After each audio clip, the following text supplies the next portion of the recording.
சென்னையின் number 1 mutton biryani ருசிக்க பாண்டி பஜார் பசும்பொன் ரெஸ்டாரண்ட்டுக்கு வாங்க. இனி பாண்டி பஜாரோட புதிய அடையாளம் பசும்பொன் தான். மதுரை உணவை சென்னையிலேயே ரசிக்கலாம். Hola! Your train vacation to Malaysia starts from rupees 24,999 only with GT Holidays, South India's #1 travel brand. Vijayakanth sir வந்து கதவை தட்டுறாரு. நான் தான் போய் திறக்கிறேன் கதவை. அப்போ பார்க்கும்போது நான் ரஜினி சார் நினச்சிக்கிறேன். ரஜினி சார் மாதிரி இருக்காரு. ஏன்னா அப்போ அப்படிதான் இருப்பார் அவர் கிட்டத்தட்ட. விஜயகாந்த் சார்ட்ட சொல்றாரு, தம்பி எனக்கே அடுத்த படம் வாய்ப்பு இல்லாமல் இருக்கு பைரவிக்கு அப்புறம். ஏதாவது வாய்ப்பு வந்தால் பயன்படுத்திக்கிறதுக்கான சூழ்நிலை இருந்தால் நிச்சயமாக நான் பயன்படுத்திக்கிறேன். இப்படிதான் ரஜினிகாந்த் ரக்கடாக இருந்தார், அவர் நான் ஹீரோவாக்குனேன். உங்களுக்கும் அந்த மாதிரி ஒரு லுக் இருக்கு. அப்போ விஜயகாந்த் சாரை பார்க்கும்போது விஜயகாந்த் சார் வந்து ரொம்ப சந்தோஷமாக அதை ரிசீவ் பண்ணார். அவருக்கு வந்து அன்னைக்கு நமக்கு வாய்ப்பு கொடுக்கல அப்படின்ற எண்ணம்லாம் அவருக்கு துளி கூட கிடையாது. இப்போ வாங்கண்ணே அப்படின்னு சொல்லி ரிசீவ் பண்ணார். நீங்கள் முதல்ல எங்கிட்ட வந்தீங்க அப்படிங்கிறத அப்பா ஞாபகப்படுத்தினார். எனக்கு நல்லா ஞாபகம் இருக்குன்னு. ஒரு நன்றி உணர்வு வந்துட்டு அப்போ இருந்த டைம்ல இருக்கு மாதிரி இப்போ இல்லை அப்படிங்கிறது வந்துட்டு இல்லை. அப்போ ஒரு சில நடிகர்கள்லாம் நன்றி உணர்வோட இருந்தாங்க. ஜெய்சங்கர்லாம் நிறைய தயாரிப்பாளருக்கு ஹெல்ப் பண்ணாருலாம் சொல்லியிருக்காங்க. அதுக்கப்புறம் இப்போ வளர்த்து விட்டவங்களே யாரும் கண்டுக்கலையே. இப்போ ரஜினி சார் வந்து பைரவி படம் பண்ணோம். அதுக்கப்புறம் ஒரு ப்ராஜெக்ட் பண்ணலான்னு அப்பா அப்ரோச் பண்ணார், தீர்ப்பில் திருத்தப்படலாம் முன்னாடி. அப்போ ரஜினி சார் சொன்ன பதில் என்னன்னா, நான் சின்ன தயாரிப்பாளர் படங்கள், அதாவது சின்ன பேனர் படத்தில் நான் நடிக்கிறது இல்லை. சின்ன தயாரிப்பாளர் இல்லாமல் நீங்கள் பெரிய தயாரிப்பாளர் உங்களை அப்ரோச் பண்ணிட்டாங்களா? இப்போ விஜய் சாரே எடுத்துக்கோங்க. நாங்கள் விஷ்ணுவில் புக் பண்ணும்போது எப்படிப்பட்ட விமர்சனங்களுக்கு நடுவில் நாங்கள் புக் பண்ணோன்னு உங்களுக்கு முதல்ல சொன்னேன். இப்போ அவர் அடுத்து ஒரு படம் நாங்கள் அட்வான்ஸ் கொடுத்துருந்தோம். ஆனால் அட்வான்ஸ் கொடுத்துருந்து கூட அவர் எங்களுக்கு அந்த படம் நடித்து கொடுக்கல. ஆரன் சினிமாவர்ஸ்க்கு விஜய் நிலோட ஒரு பெரிய ஹை. இன்னைக்கு நான் யார் கூட பேச போறேன் அப்படின்னு சொல்லி பார்த்தோம்னா, நம்மளுடைய தமிழ் சினிமாக்கு சூப்பர் ஸ்டாரை அறிமுகப்படுத்தின ரஜினிகாந்த் அப்படிங்கிற ஒருத்தர் வந்து சூப்பர் ஸ்டாரா மாத்தின. அண்ட் ஆல்சோ அவுட் சைட் ப்ரொடக்ஷன்ல விஜய் நடிச்சதே இல்லை. அப்படின்னும் போது ஃபர்ஸ்ட் டைம் அவுட் சைட் ப்ரொடக்ஷன்ல நடிச்ச director and producer M Bhaskar அவர்களுடைய பையன் பாலாஜி பிரபு நம்ம கூட இருக்கிறாங்க. வெல்கம் சார், எப்படி இருக்கிறீங்க? நல்லா இருக்கேன்.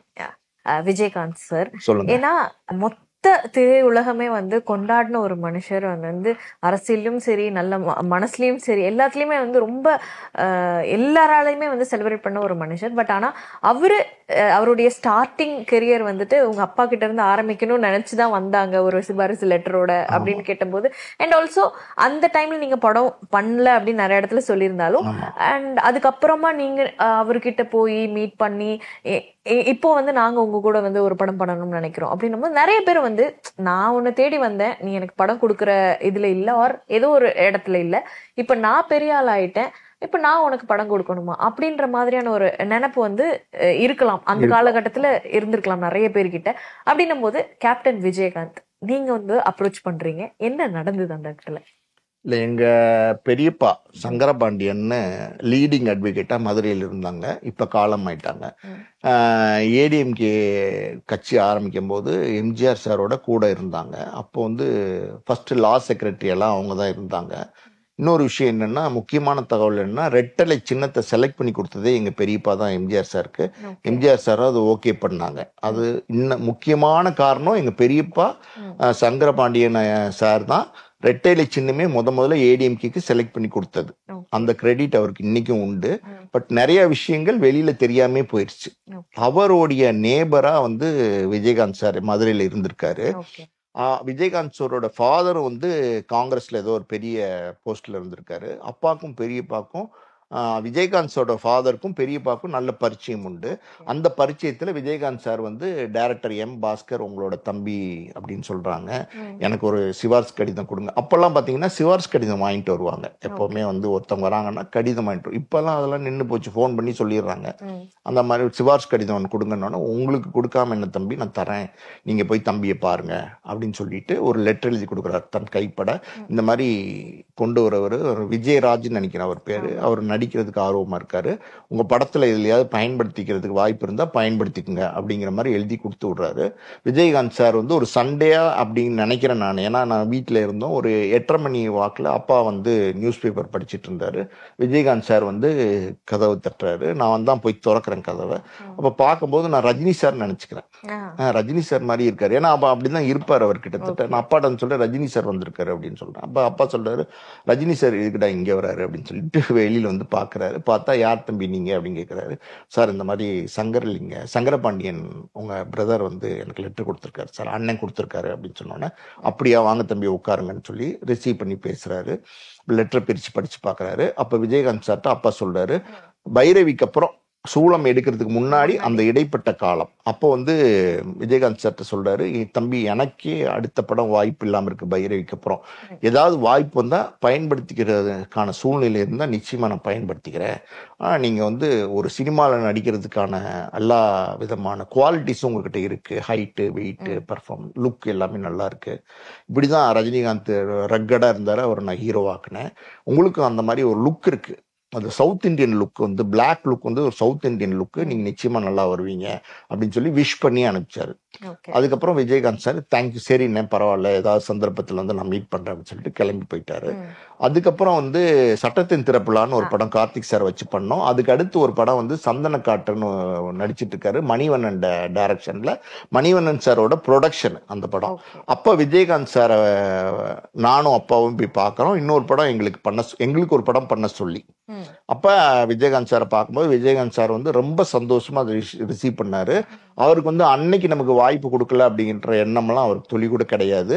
அவர் அன்னைக்கு அப்பா பேசின அந்த விதம், அவருக்கு ரிசீவ் பண்ணி உட்கார வச்சு காஃபி எல்லாம் கொடுத்து அப்ரோச் பண்ண விதம் அவருக்கு ரொம்ப பிடிச்சிருந்துருக்கும்னு நினைக்கிறேன்.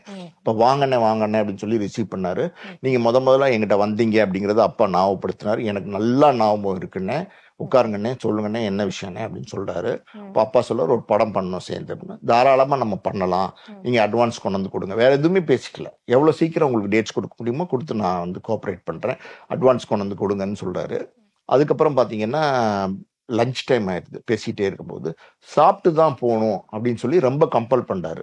ஸோ அப்பா, நான், விஜயகாந்த் சார் எல்லாம் உட்காந்து அன்னைக்கு லஞ்ச் அவரோட தான் நாங்கள் சாப்பிட்டோம். அப்போ நான் பார்த்தேன் அவருடைய குவாலிட்டிஸ். அதுக்கு முன்னாடி நான் நிறைய இடத்துல ஃபங்க்ஷன்ஸ்ல எல்லாம் விஜயகாந்த் சார் பார்த்துருக்கேன். ஆனால் அவருடைய பர்சனல் குவாலிட்டிஸு, அவரோட பிஹேவியரு, ஒரு approach to the director, senior producer, இதெல்லாம் வந்து நான் அன்னைக்கு பார்த்தேன். ரொம்ப ப்ளசண்ட்டாக, கம்ஃபர்டபுளாக, ரொம்ப இதாக இருந்துச்சு. இப்போ நான் ரொம்ப சந்தோஷமா இருந்துச்சு. அப்பாவும் அட்வான்ஸுக்கெல்லாம் கொடுக்கறதுக்கு ரெடி பண்ணாரு. வேறு சில காரணங்கள், அது பேசினா அது ஒரு எபிசோட் பேசணும், அந்த மாதிரி ஒரு காரணங்கள்னால அந்த அட்வான்ஸ் அன்னைக்கு கொடுக்க முடியாம போச்சு. விஜயகாந்த் சாரோட அந்த படம் அன்னைக்கு பண்ண முடியாம போச்சு. அதுக்கப்புறம் வந்து விஜயகாந்த் சாரை வந்து சிஸ்டர் மேரேஜுக்கு போய் நான், அப்பா, அம்மா எல்லாம் போய் வீட்டில் போய் பார்த்து பத்திரிக்கை வச்சோம். ஏதோ ஒரு ஷூட்டிங்ல இருக்கேன்னு அன்னைக்கு நான் வர முடியாது அப்படிங்கிற மாதிரி ரொம்ப சொல்லி ரிக்வஸ்ட் பண்ணார், வர முடியாதுன்னு, சாரி தப்பா நினச்சிக்காதீங்க அப்படின்னாரு.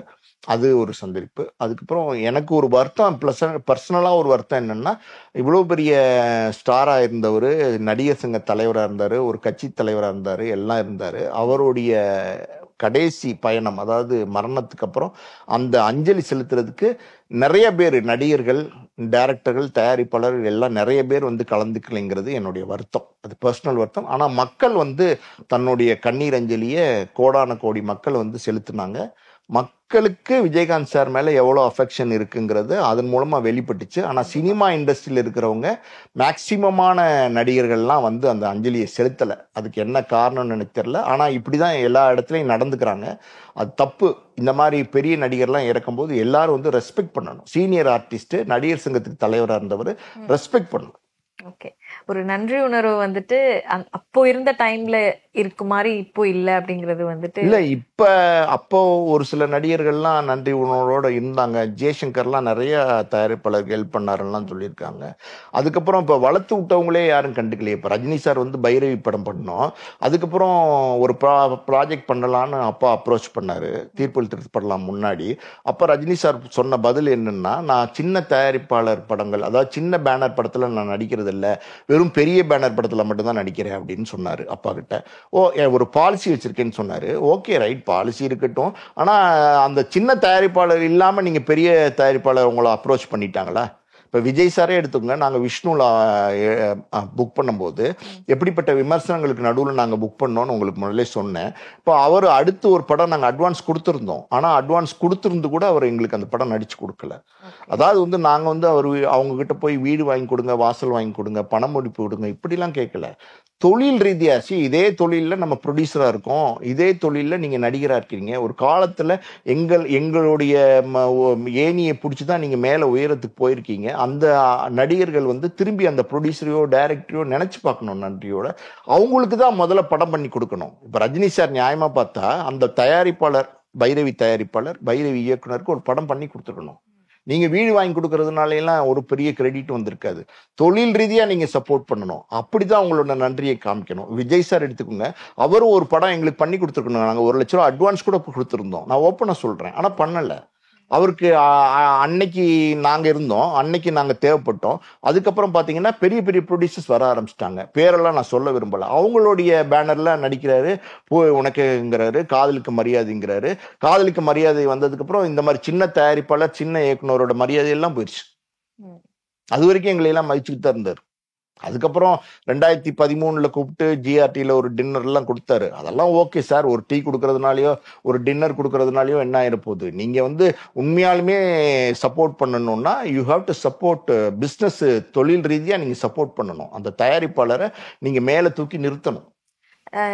Like on this note, Vairamuthu sir கூட வந்துட்டு ஸ்டேஜ்ல ஒருக்கா சொல்லும் போது நிழல்கள் படம் தான் என்னோட முதல் படம் அப்படின்னு. ஆனா நீங்க உங்களுடைய பேனர்ல தான் அவங்க வந்துட்டு அறிமுகம் ஆனாங்க அப்படிங்கிறது வந்து நிறைய பேருக்கு தெரியுமா தெரியல அப்படின்னு தெரியல. இது வந்து தவறுதலா அவர் சொல்லிட்டாரா, இல்லைன்னா வந்து அந்த படம் முதல்ல வந்ததா, இல்லை எதனால அந்த ஒரு கன்ஃபியூஷன் இருக்கு?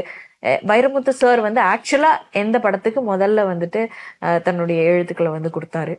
வைரமுத்து சார்கிட்டே இதை கேளுங்க. வைரமுத்து சாருக்கு நல்லா தெரியும். ஒவ்வொரு மனுஷனுக்கும் மனசாட்சின்னு ஒன்று இருக்கு. அதை யாராலையும் மாத்திர முடியாது, மறந்துட முடியாது. புரியுதுங்களா உங்களுக்கு? இளையராஜா சாரை நாங்கள் சூளம் படத்துக்கு புக் பண்ணி அந்த படத்தில் வந்து அவர் கம்போசிங் பண்ணி 2 பாடல்கள் வந்து கண்ணதாசன் ஐயா எழுதுனாங்க அந்த படத்தில். இன்னும் 2 பாடல்கள் யாரை எழுத வைக்கலாம், வேற யாராவது ஒரு லிரிக்கிஸ்ட் எழுத வைக்கலாம் அப்படின்னு நினைக்கும் போது இளையராஜா சார் தான் வைரமுத்து சாரை வந்து அப்பா கிட்ட ரெக்கமெண்ட் பண்றாரு. பச்சை பாஸ் காலேஜில் ஒருத்தர் வந்து வேலை பார்த்துட்டு இருக்காரு. அவரோட பேர் வந்து வைரமுத்து. அவரை வந்து நல்லா எழுதுறாரு. எங்கிட்ட ஆல்ரெடி அப்ரோச் பண்ணியிருக்காரு. நான் பாரதி ராஜா சார் கிட்ட கூட அவரை பத்தி இன்ட்ரடியூஸ் பண்ணி வச்சிருக்கேன் அப்படின்னு சொல்லும்போது அப்பா சொல்றாரு, வர சொல்லுங்க பார்க்கலாம் அப்படின்றாரு. அடுத்த நாள் அவர் ஆஃபீஸ்க்கு வராரு. இளையராஜா சாரும் இருக்காரு. அப்போ வந்து வைரமுத்து சார் 2 பாட்டு எழுதுறாரு. 2 பாட்டும் அப்பாவுக்கு ரொம்ப பிடிச்சி போயிருது. அப்பா இளையராஜா சொல்றாரு, நீங்க சொன்ன மாதிரி நல்லா எழுதுறாரு, ரொம்ப நல்ல டேலண்டா இருக்காரு, நம்ம இன்ட்ரடியூஸ் பண்ணுவோம் அந்த படத்துல. யாரும் இது வரைக்கும் எழுதலை இல்லை அப்படின்னு கேட்கிறாரு. இது வரைக்கும் யாருக்கும் எழுதலை அப்படின்னு சொல்லும்போது நம்ம இன்ட்ரடியூஸ் பண்ணுவோம்னு சொல்லிட்டு ஒரே நாள்ல 2 பாட்டு, காலையில ஒரு பாட்டு, ஈவினிங் மத்தியானம் ஒரு பாட்டு. அப்பெல்லாம் ஒரு நாள்ல ஒரு மியூசிக் டைரக்டர் வந்து 2 பாட்டு ரெக்கார்ட் பண்ணுவாங்க. காலையில் செஷன்ஸ் ஒரு பாட்டும், ஈவினிங் செஷன்ஸ்ல ஒரு பாட்டும் பண்ணுவாங்க. அப்படி வைரமுத்து சார் எழுதின 2 பாட்டு, சூளம் சூளம் அப்படிங்கிற ஒரு பாட்டும், ஜூலி இன்னைக்கு நீ காளி அப்படிங்கிற பாட்டும், காலையில ஒரு பாட்டும் மத்தியானம் ஒரு பாட்டும் ரெக்கார்ட் ஆகுது. வைரமுத்து சார் முதல்ல சன்மானம், அதாவது ரெமுனரேஷன் பேமெண்ட் நம்ம கிட்ட தான் வாங்கிட்டு போறாரு. 2 கவர்ல தனித்தனியா போட்டு இந்த பாட்டுக்கு இந்த பாட்டுக்குன்னு கொடுக்குறாங்க. அது என்ன அமௌண்ட்டுன்னு எனக்கு தெரியல. அவர் நம்ம கிட்ட தான் வாங்குறாரு. அந்த படத்துல தான் அவர் ஃபர்ஸ்ட் இன்ட்ரடியூஸ் ஆறாரு. அவரோட பாட்டு அந்த படத்துல தான் ஃபர்ஸ்ட் ரெக்கார்ட் ஆகுது. 2 பாட்டு ஒரே நாள்ல. அதுக்கப்புறம் வந்து நம்மளுடைய படம் வந்து ரிலீஸ் ஆகுறதுக்கு 1980 டிசம்பர் 12 சூளம் ரிலீஸ் ஆகுது. அதுக்கு முன்னாடியே அதுக்கப்புறம் இந்த பாட்டு எழுதுனதுக்கு அப்புறம் நிழல்கள் படத்துல இதே மாதிரி இளையராஜா சார் வந்து பாரதி ராஜா சார்ட்டையும் இன்ட்ரடியூஸ் பண்ணியிருப்பார் போல. அவருடைய படத்துல பாட்டு எழுதுறாரு. அது வந்து நவம்பர் 6, 1980 ரிலீஸ் ஆகுது. அந்த பாட்டில் பொன்மாலை பொழுது இதெல்லாம் பயங்கரமாக ஹிட் ஆனோன்னே அன்னைக்கு வந்து பிரிண்ட் மீடியா தான். பிரிண்ட் மீடியா எல்லாத்துலேயும் வைரமுத்து சார் கூப்பிட்டு பேட்டி கொடுக்குறாரு. என்ன கொடுக்குறாருன்னா, என்னை முதல்ல லிரிக்ஸை அறிமுகப்படுத்தினது பாரதி ராஜா சார் தான், நிழல்கள் படம் தான் என்னுடைய முதல் படம் அப்படின்னு சொல்றாரு பிரிண்ட் மீடியா எல்லாத்துலேயும். அப்போ ஒரு புது கவிஞர் வராங்கன்னொன்னே அவருடைய, அதாவது ஒளி வட்டம், மீடியாவோட ஒளி வட்டம் அவர் மேல படும் இல்லையா, எல்லா பத்திரிகையிலையும் அது ஃபிளாஷ் ஆகுது. அதுல அப்பாவுக்கு வைரமுத்து சார் மேல ரொம்ப வருத்தம்.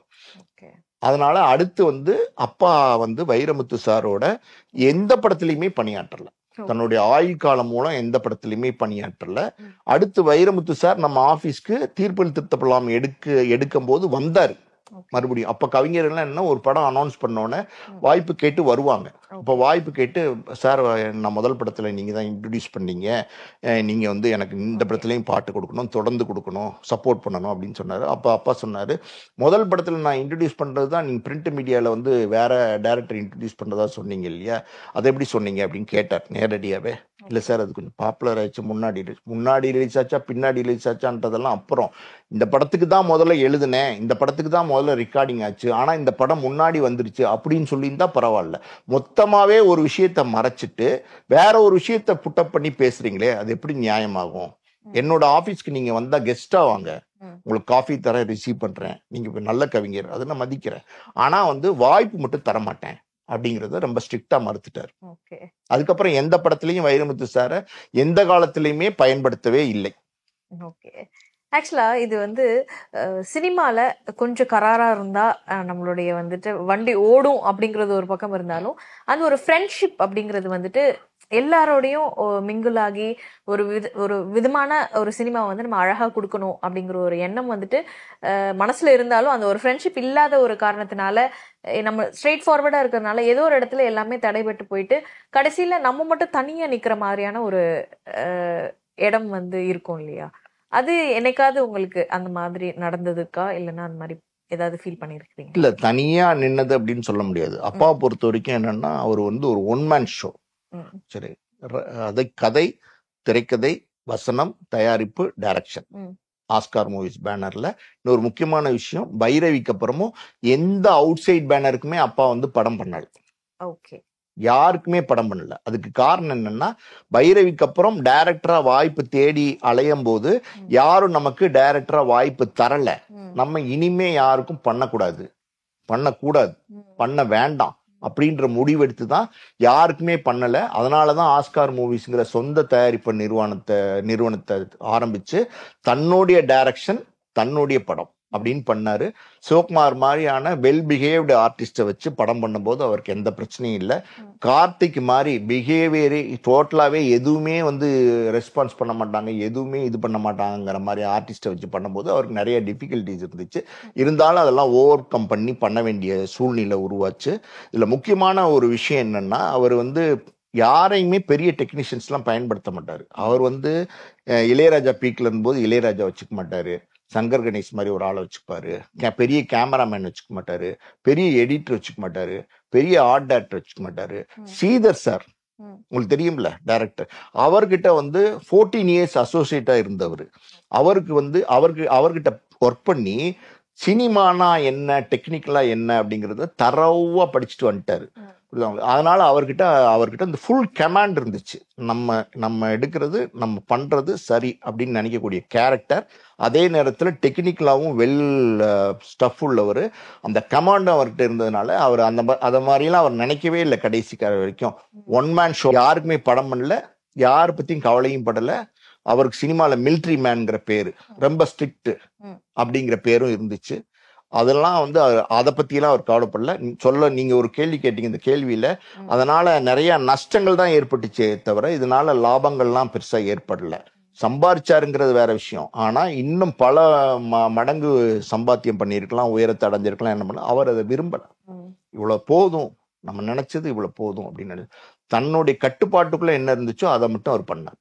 ஓகே, நிறைய விஷயங்கள் வந்து சினிமா பத்தியும் ஆஸ்கர் மூவிஸ்ல ரிலேட்டடா நிறைய விஷயங்கள் நீங்க என்னெல்லாம் கோ த்ரூ பண்ணியிருந்தீங்க, என்னெல்லாம் வந்து பார்த்து இந்த சினிமா வந்து நீங்க வளர்த்து விட்ட சினிமா அண்ட் நீங்க பார்த்து வளர்ந்த சினிமா அண்ட் இன்னும் பார்த்துக்கிட்டே இருக்கிற சினிமா பத்தி நிறைய விஷயங்கள் வந்து சொல்லியிருந்தீங்க. ரொம்ப நன்றி, உங்களுடைய வேல்யூபிள் டைம் ஸ்பெண்ட் பண்ணிட்டு எங்க கூட எல்லா விஷயங்களையும் ஷேர் பண்ணது. கண்டிப்பா, தேங்க்யூ மேடம். தேங்க்யூ. இதே போல இன்னும் நிறைய ஷோஸ் நீங்க பார்க்கணும் அப்படின்னா அதன் சினிமா தொடர்ந்து பார்த்துட்டே இருங்க. நான் விஜய் நிலஃபா பாய் சொல்லிட்டு கிளம்புறேன்.